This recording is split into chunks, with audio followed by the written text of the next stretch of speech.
Very quick observation on this passage. I have 3 observations here, very quickly. That the church is diverse. You know, meron diversity within the church. Okay? Merong matanda, may bata, may mas bata, may mahirap.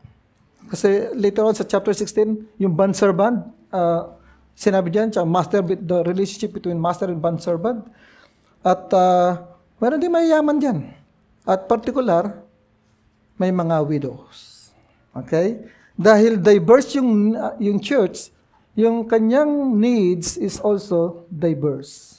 No? So, diversity of the needs within the church. Iba yung need ng mga older woman, older man, sa younger. Kaya nga nag-group sila. Yung mga kabataan, mayroong tinatawag na youth pastor. Mayroon silang certain needs na to address. Bagamat diverse ang church, still, it's unified. Mayroong unification within the church. And what unified us? The love of Christ. The faith that we have in Christ. So, bagamat magkakaiba, diverse, pero pinagbuklod pa rin tayo ng pagmamahal at ng faith natin sa Panginoon. That's why we call ourselves a church. Okay? Meron po kasi mga simbahan talaga yung multi-generational church. So, yan, may mga bata, may mga preschooler, merong school age, teenage, merong teenager, talatin, arbain, mga 40s na, 50s. So, iba-iba talaga, diverse talaga sila. So, saying that, let's begin to unpack yung ating verse 1 and 2. Okay? Sabi rito ni Pablo kay Timothy, it's a letter of Paul to Timothy, by the way. Sabi niya rito, Timothy, do not rebuke an older man, but encourage him as you would a father. Okay? Ang sinasabi actually rito ni Pablo sa 1 and 2 is, Timothy, do not rebuke, but encourage the congregations as a whole. Not only the older man, but also do not rebuke the older woman, the younger men, and the younger women. I mean to say, Timothy, you're pastoring, do not rebuke but encourage your church. Yan yung sinasabi niya dyan, as a whole.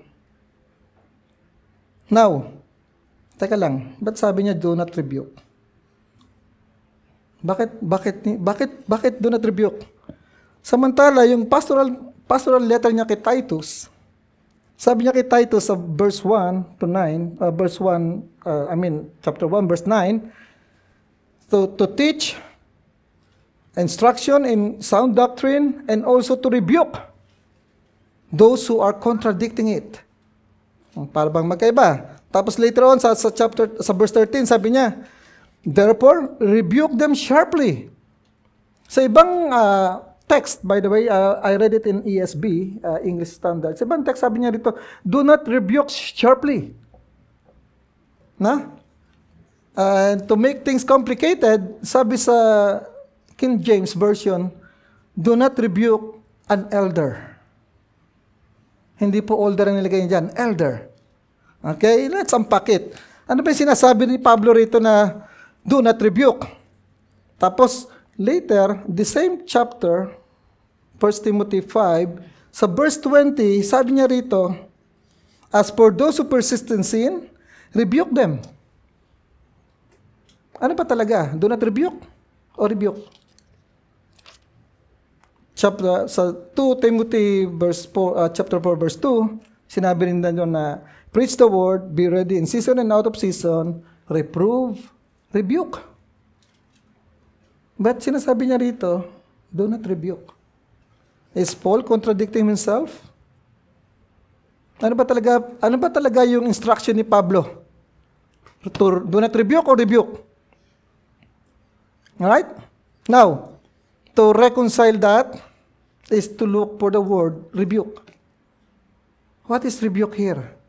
Sa verse 1, ang rebuke na sinasabi rito is epipleso, meaning, do not strike, do not beat up, do not afflict the older woman, Timothy, but encourage them. Whereas, ang binasa ko kanina, that rebuke is, Paul is saying, is egleko, meaning, to expose them. Sabi nga sa verse 20 rito, rebuke them in the presence of all. At ang tinutukoy niya rito, spoiler alert, sa susunod na magpipreach, is an elder of the church. Expose their sins in front of the church. Rebuke them. Pero kanina, sa sinasabi sa family, do not chastise them. Do not beat them up. Paano ni Timothy gagawin yun sa older and younger sa member ng church? Ano ba talaga yung sinasabi ni Pablo rito na do not rebuke but encourage? By the way, that word, do not rebuke but encourage, is actually parallel. Pag tinanggal mo yung do not, it's contradicting actually, those words. But encourage, Paul means, Timothy, you are ministering this church. Don't be harsh with them. Don't be harsh. Don't be short-tempered with these people. These are a group of simple sinners, Instead, encourage them. Encourage what? Ano ba yung encourage sa sabi rito ni Pablo? Encourage means to request or to plea or to appeal. Sa ibang version, appeal, to appeal. No? Sabi niya dito, Timothy, you're pastoring a church, do not be harsh with them, but appeal with them. Don't be harsh in what? In your words. Kasi madalas, unknowingly, subconsciously, nakakasakit na pala tayo. At mga kapatid, salita is yung pain na binibigay sa damdamin natin is not small. Masakit po ang salita. Kung masakit ka, masuntok, masakit din ang salita. Actually, it lasts more than a days. At pag talagang sobrang masakit yung sabi, you will be separated with him. Dahil lang sa salita. That small tongue. No? Do not strike them verbally. Timothy, take care of these people gently. Yan ang gusto sabihin dito ni Pablo una-una. You want to confront them? Appeal with them. Do not strike them with your words. I know you have authority. You are there in the position. You are a pastor. You are in the office. But be gentle with them. Sinabi ni Paul din niya sa Galatians, sa 6, verses 1 to 2. Just want to echo this. Sabi niya rito, brothers, if anyone is caught in any transgression, you who are spiritual should restore him in a spirit of gentleness. Sabi niya rito sa mga Galatian, keep watch on yourself, lest you too be tempted. Yung mga salita mong ibabitawan sa kanila. Bear one another's burden, and so fulfill the law of Christ. Friends, this is exactly what the Holy Spirit doing to us whenever we are struggling in our sins. The Spirit strengthens us. Same true with the pastors. Pagka tayo nanghingi ng counseling sa pastor, they should strengthen us through their gentle words, not harsh. So that yung mga taong nagkakasala, hindi nagtatago sa dilim. The problem is, kapag kinumpront tayo kasi ng kasalanan, and the pastor is expecting you much, ang mangyayari yan, sa susunod na magkakasala tayo, you will be there in the darkness. Hindi mo i-expose yan. Because it's not encouraging for him to expose your sin. Kasi makakarinig ka lang ng hindi maganda. So, ang after effect niyan, imbis na yung member ng simbahan, your brothers, your sisters, imbis na mag-confess ng sin, they will keep it, they will hide it. They will be there in the darkness. They will not expose their sins. That's the danger of it. That's why we have to encourage them. We have to confront them gently. Gently. Yan po yung sinasabi rito ni Pablo. Treat this family, this church as your family. Don't be harsh with them. Don't be harsh. Mga kapatid, dito ba sa simbahan? Sa atin, do we speak truth in love? Are you willing to speak the truth sa mga kaibigan natin? Kahit pa alam naman natin ang gospel is offensive. Sabihin mo sila, you are a sinner. You deserve hell. That's offensive. Pero sa ngalan ng pagkakaibigan natin, sa holiness ng kaibigan mo, hindi na lang sa happiness niya, sa holiness na lang niya. Are you willing to take that risk to share the gospel with them? Do our leaders treat us as a member of a family? Tingin ko, totoo naman, ang ating mga pastor. No? They're gentle for us, respectful sa atin, and in all purity. They're not actually domineering. Our pastor here, they're not. Yung mga member pa nga minsan ang domineering. Hindi yung pastor. Pero, again, so that is to sum up this loving confrontation. Paul is practically instructing Timothy to be gentle with his members, lalo na sa simbahan. And then, Paul move on sa verses 3 hanggang 8. Tignan natin to.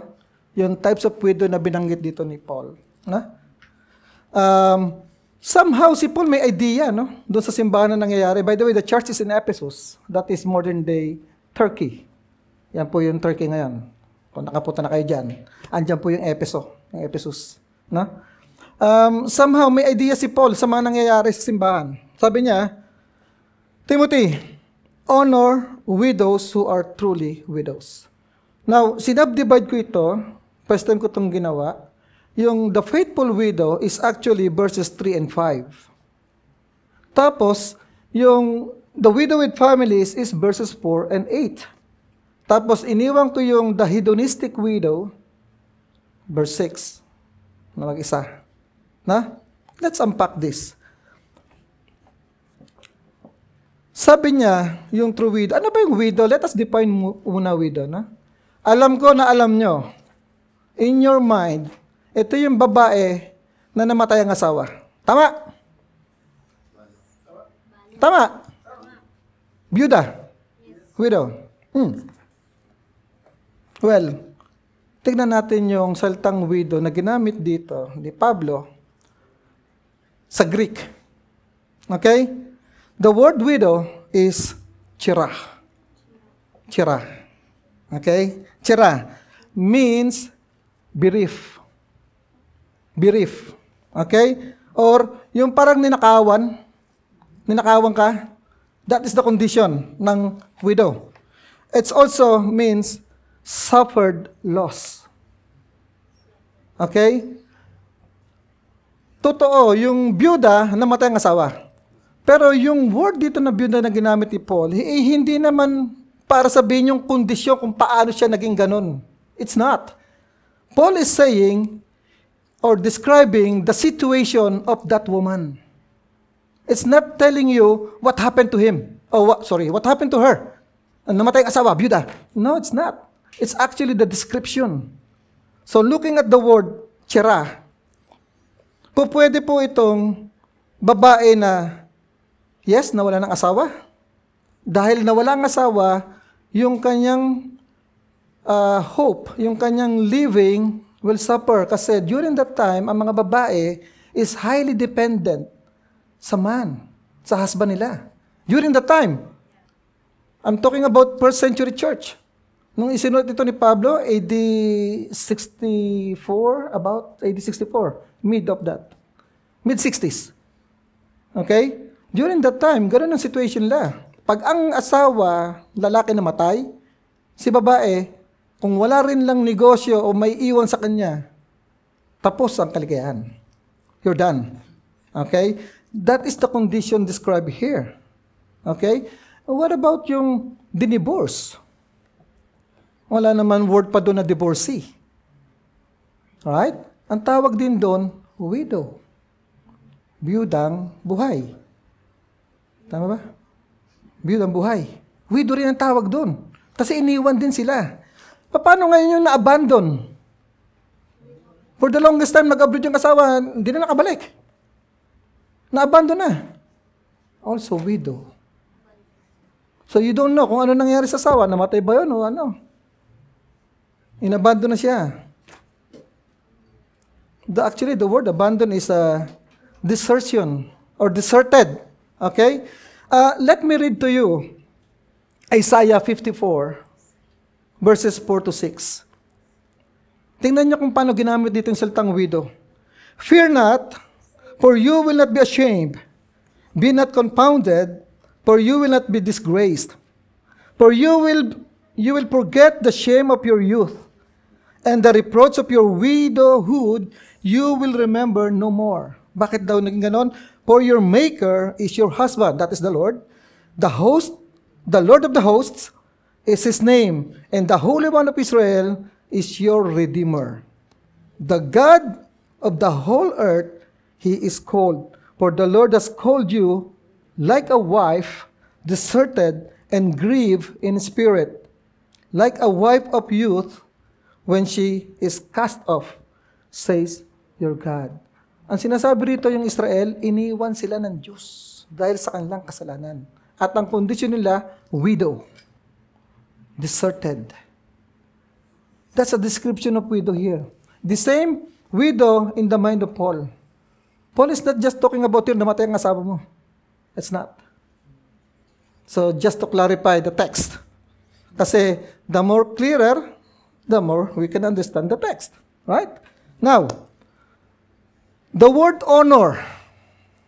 Honor, sabi niya rito, honor widows who are truly widows. The word honor here is timao, sa Greek, means show respect, show care. In Jewish, the word honor is actually to give support. Give support financially. Give support financially. Sa Jewish, yan po ang context niyan. Sa 5th commandment, Exodus 20, verse 12, honor your mother and father, right? Yan ang sabi. Now, ni-rephrase yan sa Mark 7, 10 to 13. Sabi rito, for Moses said, honor your father and mother, and whoever reviles father or mother must surely die. But you say, Jesus is talking to the Pharisee, mga Pharisee at that time, if a man tells his father or his mother, whatever you would have gained from me is korban. That word korban, okay, meaning that is given to God. Then you no longer permit to do anything for his father and mother. Thus make him void the word of God by your tradition that you have handed down. And many such things you do. Those are teaching of the Pharisee during his time, during Jesus' time. Korban. Ang sabi ng church nila, sabi ng mga Pariseo, magbigay ka lang ng korban, okay ka na sa Diyos. Now, the problem is, that korban, the word korban, na ginamit ng Pariseo, is gagamitin lang yun sa templo. For temple purposes only. Sino pa nasa templo? Sila. Now, that money cannot be used for the widows, which is exact opposite during Old Testament. People of Israel giving their tithes, the tenth of their harvest, to feed yung mga tao sa templo. Kasi wala silang trabaho. Their job is to take care of the temple. That's it. Hindi sila para magtrabaho sa labas. That tenth na binibigay nila sa temple is for them to consume. That's the idea. And not only for them. Sa mga orphan, sa mga widow, they need to support that. Tapos ngayon sa New Testament, sinasabi ng mga Pariseo, no, that korban is for church only. Oh, sorry, for the temple only. Wala kaming pakialam sa magulang mo. Basta okay ka na sa Diyos. Nagagalit ang Diyos doon. Nagagalit ang Panginoong Hesus doon sa ginagawa nila. That's not a true, loving kind of law na in-implement nila. That's not. The true widow is actually, sabi sa verse 5, left all alone, has set her hope on God, and continues in supplication and prayers day and night. So verse 3 at verse 5, pares binanggit dyan yung true widow. Kaya kinunay ko silang dalawa. So parang dito dinidefine, you honor this widow who are godly. The widow who are godly. The widows who spend their time praying day and night. The description is so clear. This is a godly widow. Ito yung mga babae na, yes, I don't have a husband here, but I will spend my days serving the church, serving my God. Ito yung klaseng widow na to. Na later on, makakasama sa purpose ng church. Support ng church. Yan po yan. Okay? Now, moving on,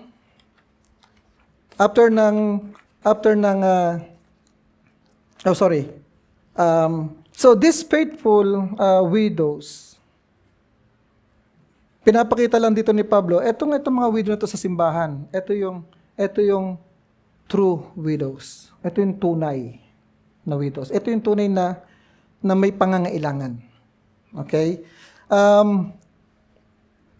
Sa atin, mga kapatid na buhay pa mga magulang, okay? At kung kayo ay may pamilya, you are in a generation with so-called sandwich.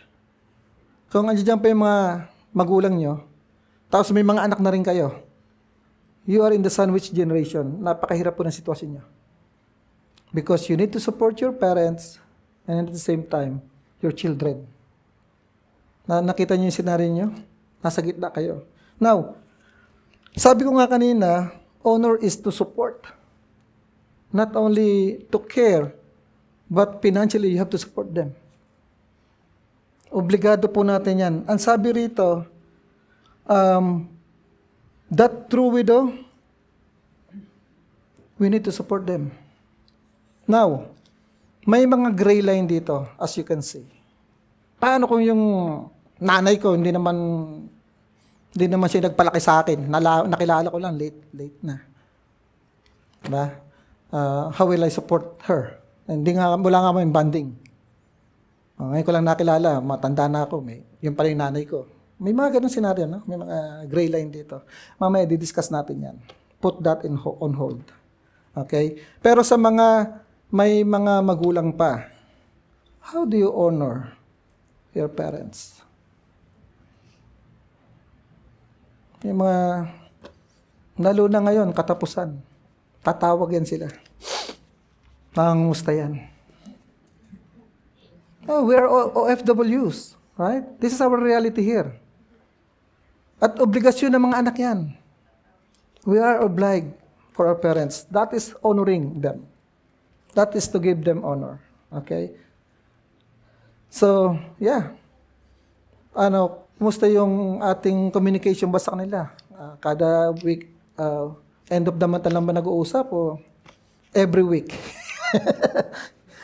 Depende yan sa yung relation niya between. Alright? So, pero ganun pa man, I'm just asking, do we regularly talk to them?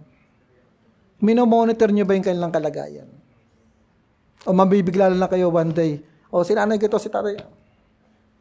Because we don't have communication. Anyway, next is the widow with families. Sabi sa verse 4, the widow has children or grandchildren. Maganda yung term na ginamit dyan. Sa isang translation, parang ang pagkakasabi doon, nephew. I think that is King James Version, nephew. Ang sinasabi po rito is ekgonos. Now, nephew has nothing to do with your parents. Ang sinasabi ito, children and grandchildren. Okay? I have a sample here. Genesis, when Abraham and Lot together, right? They need to separate. At never sinabi ron, descendant ni Abraham si Lot. Never. Hindi niya descendant si Lot. Pamangkin niya si Lot. Anak yun ng kapatid niya. Right? Naalala niyo yung Genesis? Ang sabi rito, ang magsusupport sa widow, yung children at saka yung grandchildren. Hindi yung pamangkin sa kabilang side. We are obliged here. Obligasyon po na, this is our responsibility. Descendant nga sabi rito, means descendant. The nephew sa kabilang side, sa kapatid mo, hindi yung descendant ni nanay mo, ng ano mo. Tayo ang primary. Anak, apo, kung inabot pa niya yung apo, we will support them. Hindi natin para ipa-obliga to sa pamangkin. Kanyari, si nanay may kapatid, di ba? Tapos may anak din yon. Depende sa buo mo yon. Let's say, hindi sila obligado ron eh. They're not. Meron din silang magulang na responsibility nila. Ang sinasabi rito, descendant. Just to be on the context. Yun po sinasabi ni Pablo rito, kayo mga descendant, ng magulang nyo na yan, na kailangan ng tulong, kayo ang mag-support. Huwag nyo i-assign sa kapatid niya na may nag-abroad doon. I hope you get that idea. Ito yung sinasabi rito, no? Pero kasi nga sa isang translation, nephew ang sinabi ron. Pero pag tinignan mo yung Greek, descendant talaga eh, descendant. Okay? Sabi rito, let them first. May command dito na masyadong particular si Pablo. Yung mga widow na may pamilya, let them first show godliness to their own household. Bakit kaya ganoon lang yung sinabi ni Pablo rito? Member ako ng church. Okay, fine. How do you treat your parents? Yes, member ka ng church. How do you treat them? How do you treat your parents within that family? Bakit ganun yung sinasabi ni Pablo rito? Mga kapatid, godliness starts inside the family. It starts inside the family. Before you extend that family to the church. Yun yung sinasabi ni Pablo rito. Read it carefully, yan ang sinasabi ni Pablo rito.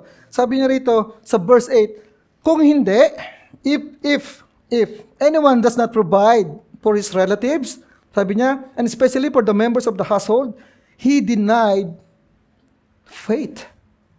Para kay Pablo, hindi ka Christian. You're not. Mabigat yun ha. At sabi pa rito, and is worse than unbeliever. Worse ka pa. Bakit? Kasi alam mo na yung tama, hindi mo pa ginawa. Sila nga unbeliever, nagagawa nga nila eh. Lalo na yung family dito, masyado silang tight dito. Yeah, the Emiratis. Yung family bonding nila, pag may na-admit ka sa hospital, puro yung word eh. Di ba? Bakit? Nabiltaan namin, dito kayo. Andiyan si Lola. Puntaan lahat. Support is there. Family support is there. Tapos ikaw, sinasabi mo, Christian ka? You cannot support your family? You're worse than them. Ayan yung sinasabi ni Pablo rito. Verse 8, madalas, out of context, pero that is the very context Paul is trying to say. You say you're a Christian, pakita mo sa pamilya mo. Kaya pala, pag pumili ng leader, kailangan makita talaga yung background sa pamilya. How do you treat your husband, your wife? You want to lead? You want to be an elder? You want to be a deacon? Family background. How are you there in your family? Let them first. Wag po natin kalimutan yung sinabi ni Pablo. Let them first learn how to show godliness to their own household. Sa pamilya nagsisimula. Bago pa yan maging sa church. Bago pa magmanifest sa simbahan yan.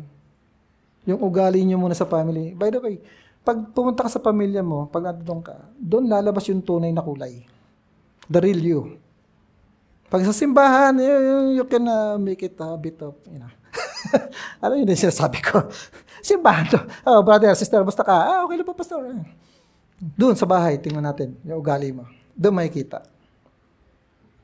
As a general principle, mga kapatid, the family is the context where true spirituality is revealed. Yan po yung sinasabi ni Pablo dito. The family is the context where true spirituality is revealed. Sabi ni Pastor Kevin Wright, caring for our aged parents and widows is the most practical theology of all. I agree with that. Caring for our aged parents and widows is the most practical theology of all. Friends, faith denied is Christ denied.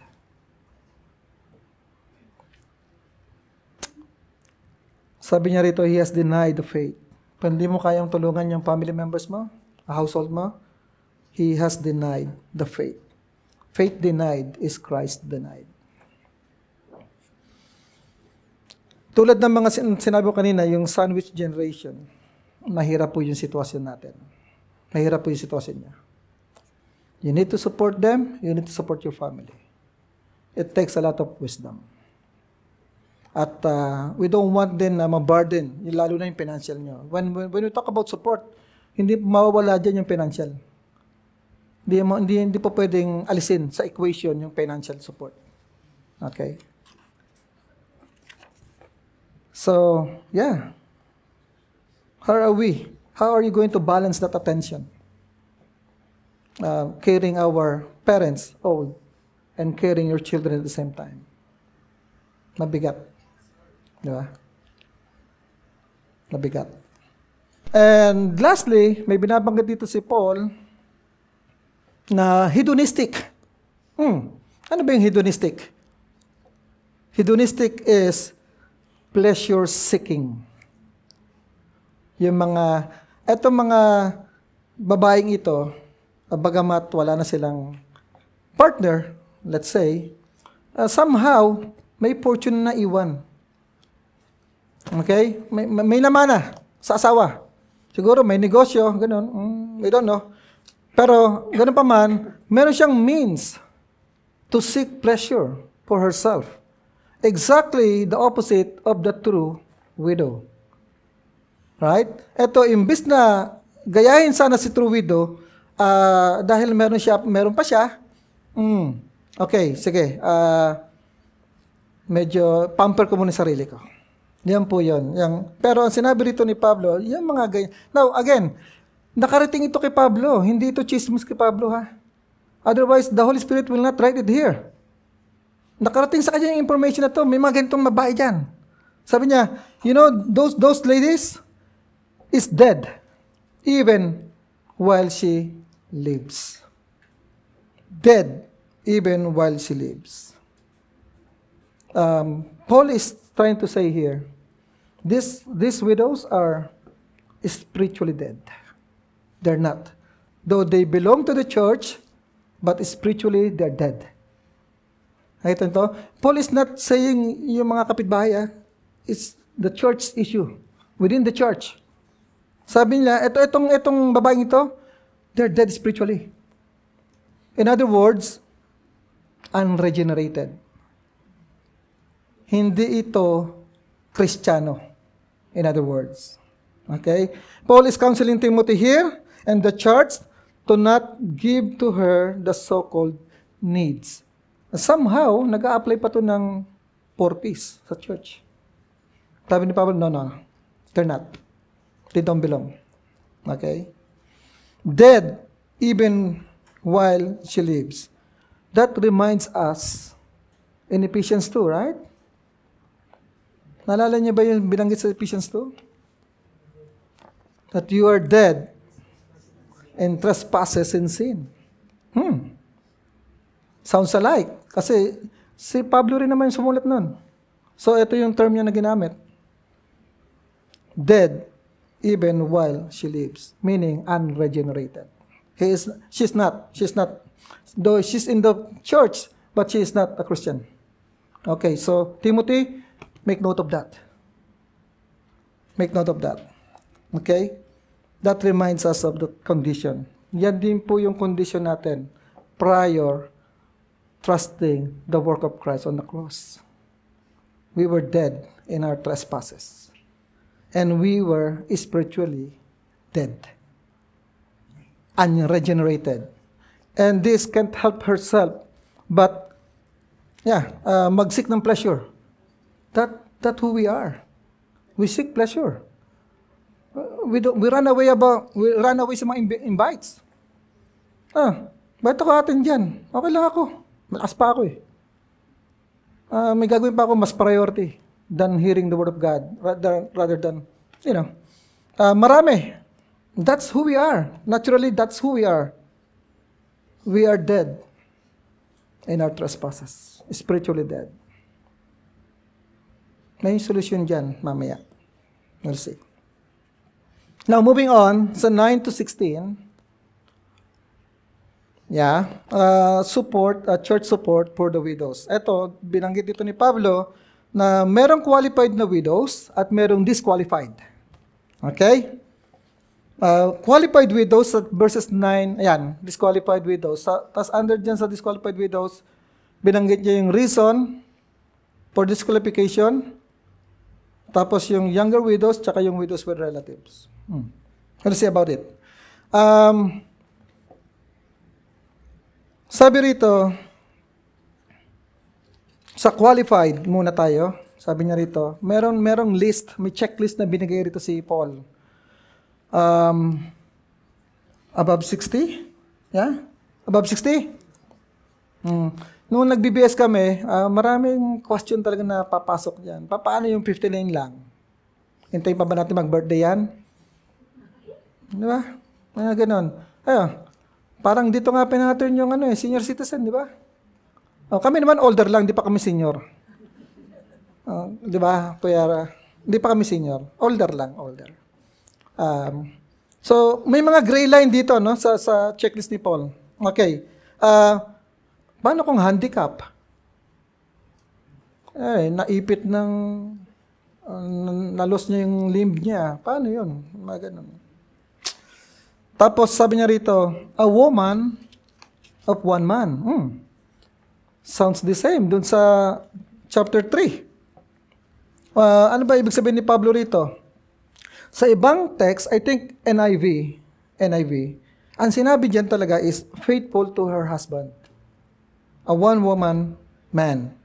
A woman of one man is faithful to her husband, sabi sa NIV. Which I like, gusto ko yung translation na yun. Kasi, paano kung nabalo nga, tapos nag-asawa ulit? Faithful pa ba siya? Is she still a woman of one man? Na nabalo, nag-asawa ulit? Or divorcee, nag-asawa ulit? Qualified pa ba ito pagka namatay yung asawa niya? Maraming question talaga, no? But, again, what Paul is telling here is, this woman is faithful to her husband.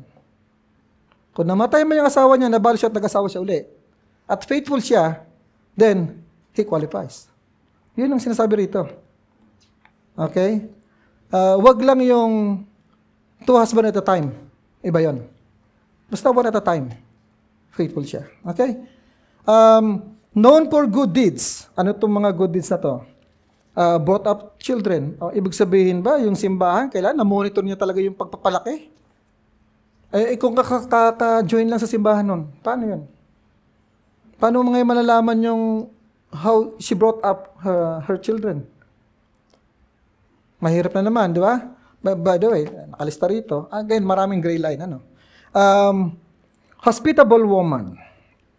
Yan. Paano kung slave ito? Pobre din. Walang-wala. Paano magiging hospitable ito? Kasi sa susunod sa 16, sabi nito, the bondservants. Paano kung bondservant ito na nawalan din ng asawa, nawalan ng means of living? Paano papasok siya sa hospitable na siya rin ay pobre? Na dapat nga siya yung kinikater. Tapos, ito yung pinakagusto kong sinabi ni Pablo rito. Yung ginamit niya rito text is, has washed the feet of the saints. Okay? Yun yung binanggit niya nun. That expression, that idiomatic expression is actually happened in real. Alright? Siguro naalala niyo yun. Matthew 20:26, 28, let me read to you. Ito yung nangyari bago Lord's Supper. Mamaya maglo-Lord's Supper para tayo. Ano? Bago sila maghuling hapunan, sabi rito ni Jesus, "It shall not be so among you, but whoever would be great among you must be your servant. And whoever would be first among you must be your slave. Even as the Son of Man came not to be served, but to serve, and to give his life as a ransom for many." What Jesus is telling here is, yung nangyari ng pagwawash niya ng mga feet ng mga disciples niya is actually a preamble or an introduction to a greater humility that will happen to himself. That is on the cross. That is on the cross. Okay? The church,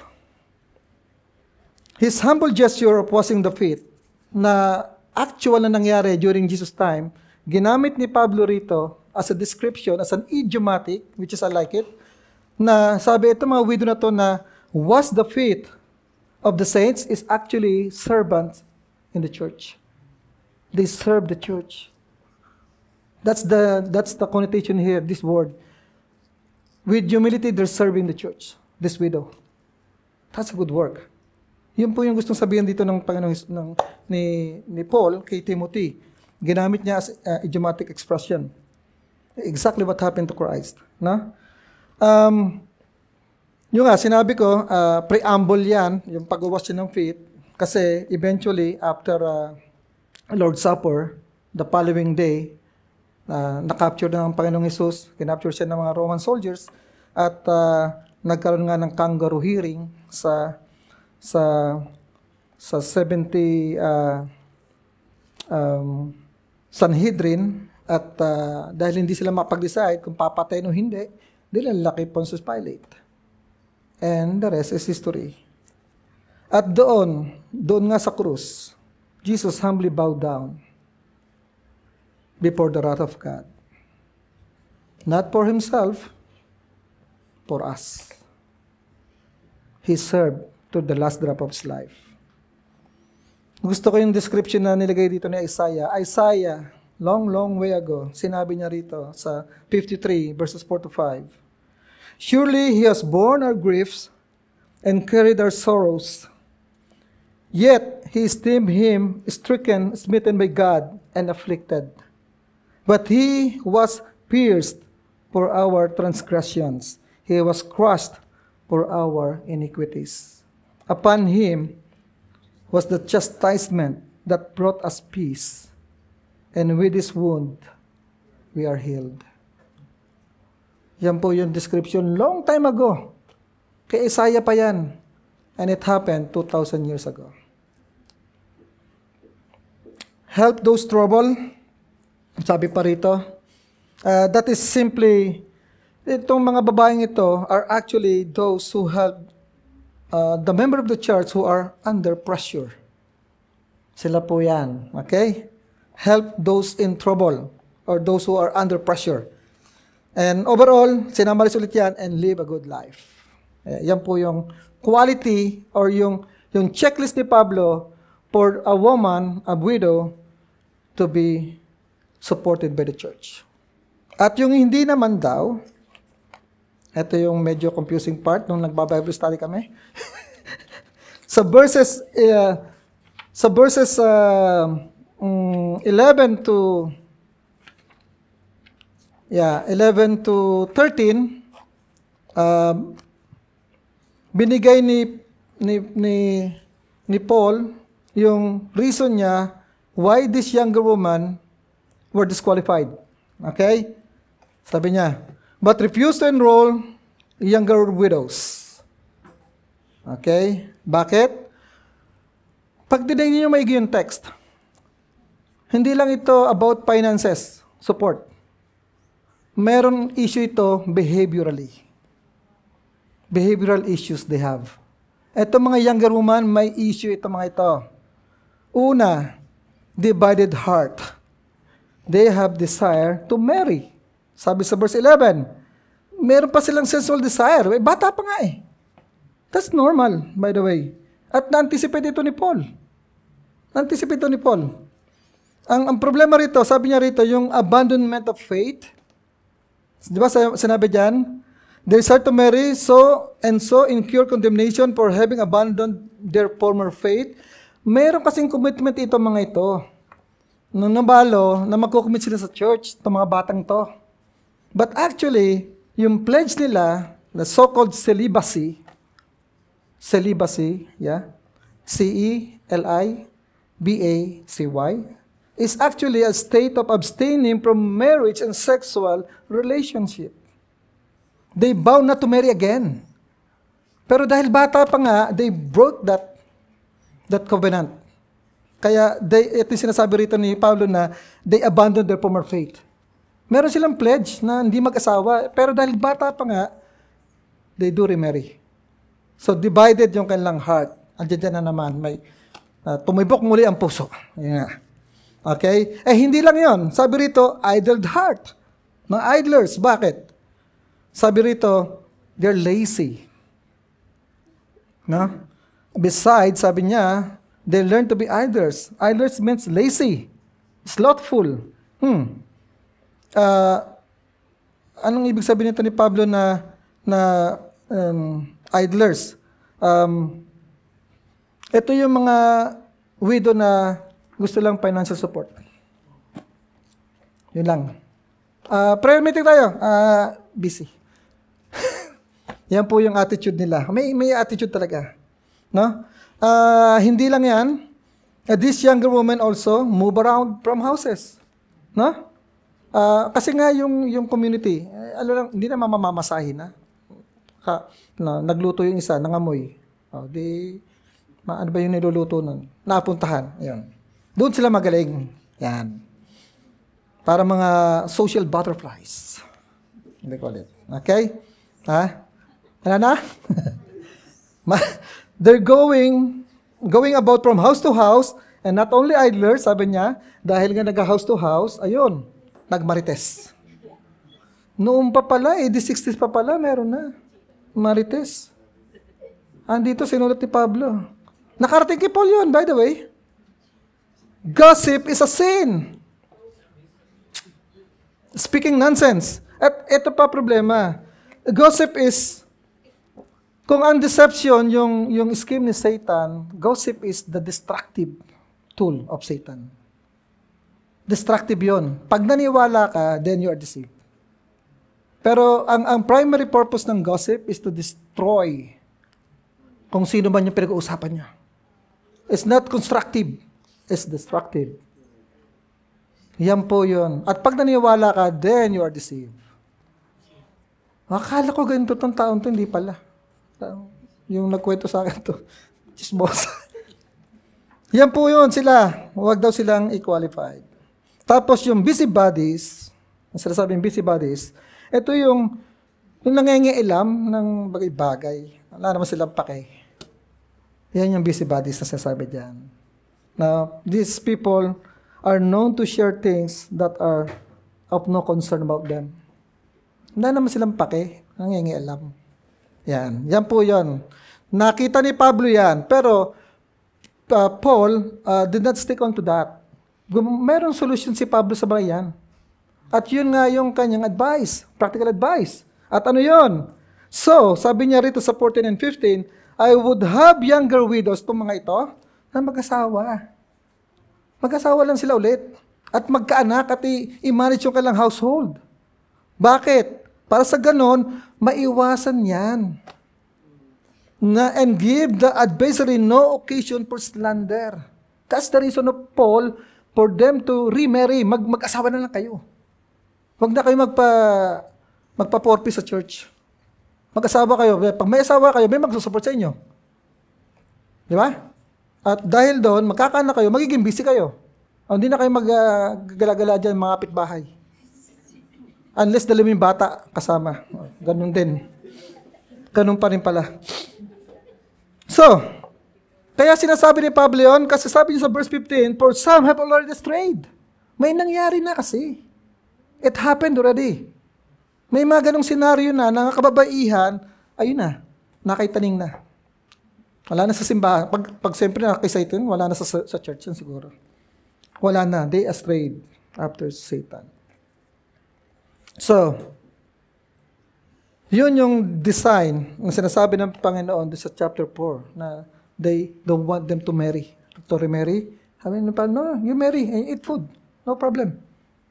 Yung asceticism, right? Tsaka Gnosticism. Yan yung sinasabi niya, you get married. Have a family, have a children. At i-manage yung household nyo. Hindi yung kung saan kayo nagpupunta. That's a very practical, by the way. And, sabi rito, nakita ni Paul yun, hindi lang niya pinabayaan yung mga ganon, he made a solution out of it. Now, may gray line na naman dito, na later i-discuss ko. After this, verse 16, yung widows with relatives. Tulad ng sinabi natin kanina sa verse 4 and 8, na, before that, sabi nga pala sa 1 Corinthians 6:9, ito si Paul ito, no, sabi niya, now as a concession, not a command, I say this, I wish that all, parang ano yan, sana all, no? I wish that all were as myself am, sabi niya, but each has his own gift from God, one of one kind and one of another. To the unmarried and the widows, I say that it is good for them to remain single. As I am. Kasi si Pablo din mag-asawa. But if they cannot exercise self-control, they should marry. Hindi niya, the same. Inay ko niya, for it is better to marry than to burn with passion. The same thing. Ang inay ko ni Pablo, na issue rin sa Corinto pala. Doon sa Greece. I'm talking about church in Turkey. Church in Greece, ganun din palang issue. So, let's move on to the last, yung ating widows with relatives. Sinasabi rito, if any believing woman has relatives who are widows, let her care for them. Same, echoing yung verse 4 and verse 8. No? Let the church not be burdened so that it may care for those who are truly widows. So, basically what Paul is saying here, kasi nga ang pag-support involve yung finances. So, kaysa madrain yung finances ng church, yung mga may relatives talaga, ang gusto ni Pablo, supportahan niya yan. Para nga sa ganun, yung simbahan, yung budget ng simbahan, ma-focus natin sa mga dapat. That is stewardship, right? So, practical, ano lang ni Pablo yan. Now, let's talk about that gray line. Now, Paul is trying to cover every possible situation na nakarating sa kanya. I want you to go back to that letter. It's a general description, by the way. And he's assuming that Timothy has a very good common sense in applying all these things. Okay? Ito ngayon ang mga issue dyan. Sinulat ito per century church. Was this instruction applies for the 21st century na ang mga babae nagtatrabaho rin? Na kung minsan mataas pa ang sweldo nila sa mga lalaki? Right? What is to apply to all culture ba? Pang-Pilipino lang ba ito? O pang-Jewish lang ba ito? O pang-Roman tingi? Alam naman natin ang churches everywhere. From Judea, Samaria, till the ends of the earth. So, paano ngayon ito i-reconcile? Paul is not actually making a policy and procedure kind of guidelines. Okay? It's not. This is not a manual for every Christians, every church. It's not. Meron tayong tinatawag na prescriptive at saka descriptive biblical interpretation. Okay? Ano yung prescriptive? Ito yung we ought to do. We are commanded to do this. Okay? That's law. The law. The moral law. Huwag kang papatay. That is a prescriptive. Whereas the descriptive, ito yung record ng event na nangyari. Na narrative. Na? Now, eto ngayon ang problema rito.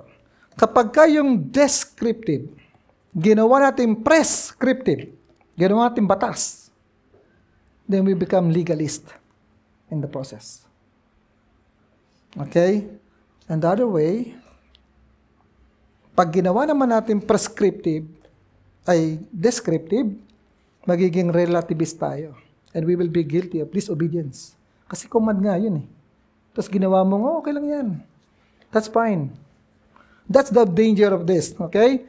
Now, lahat ng sulat ni Pablo, 13 epistles siya, by the way. May mga specific situation on that particular. Okay? Some of his teaching applies today, yes. Others, maybe not. Okay, nakita niyo yung gray line na sinasabi ko kanina? Yung qualification niya? Now, sabi rito,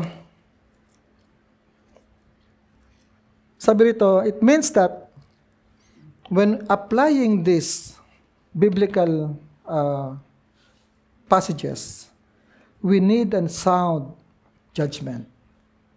That I will bring you back doon sa chapter 3 kung bakit ganun na lang ang qualification ng mga elders.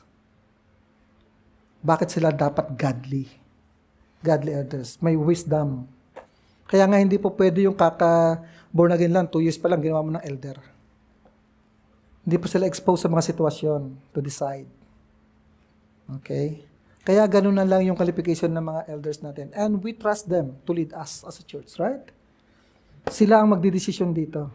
Asan ang gray line? Asan ang wisdom dito? Ay, 58 pa lang to eh. Nabalo. Paano yan? Eh, walang means. Ano, hindi natin suportahan yan? Eh, nagsaserve naman sa church yan? Kailangan ba? Pabuti pa ng 60? You need a sound judgment here.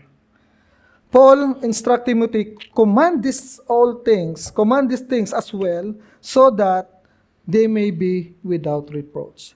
Yan po, diyan ko po kinuha yung main idea. Yung main point ko. The reason why Paul instructing the church ng Ephesus na ganito gawin mo, ganito ganyan, ganito wag mo isali, wag ganyan, is for the church to be above reproach. Para hindi mapulaan ng mga nasa paligid. Ganyan ang klaseng simbahan niyan, ganyan pala yan sila. That's the biggest idea here. Why Paul is giving Timothy these practical advices. For the church to be above reproach. For the member of the church to be above reproach. That's the main point.